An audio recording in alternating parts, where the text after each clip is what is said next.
ബാർക്കോഴ കേസിലെ തുടരന്വേഷണം തടയണമെന്ന കെ.എം. മാണിയുടെ ഹർജിയിലാണ് ശക്തമായ എതിർപ്പുമായി വിജിലൻസ് എതിർ സത്യവാങ്മൂലം സമർപ്പിച്ചിരിക്കുന്നത്.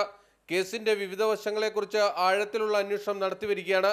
ഇതിലൂടെ ബാർക്കോഴ ഇടപാടിലെ ശരിയായ വസ്തുതകൾ പുറത്തുവരുമെന്നും വിജിലൻസ് ഹൈക്കോടതിയെ അറിയിച്ചു. ബാർ ഹോട്ടൽ ഉടമ അസോസിയേഷൻ ഖജാൻജി ജേക്കബ് കുര്യനും കോട്ടയം ജില്ലാ പ്രസിഡന്റ് സാജു ഡൊമിനിക്കും വിജിലൻസ് ഡയറക്ടർക്ക് പുതിയ പരാതി നൽകിയിരുന്നു. ഇതിന്റെ അടിസ്ഥാനത്തിലാണ് തുടരന്വേഷണം നടക്കുന്നത്. കെ.എം. മാണിയുടെ പാലയിലെ വീട്ടിൽ 15 ലക്ഷം രൂപ എത്തിച്ചതിനും ഇതിനുവേണ്ടി ബാർ ഹോട്ടൽ ഉടമകളിൽ നിന്ന് പണപ്പിരിവ് നടത്തിയതിനും ഇരുവരും സാക്ഷികളാണ്. കേസിന്റെ തുടക്കത്തിൽ നിർണായക സാക്ഷികൾ പലരും വസ്തുതകൾ പുറത്തു പറയാൻ മടിച്ചിരുന്നു.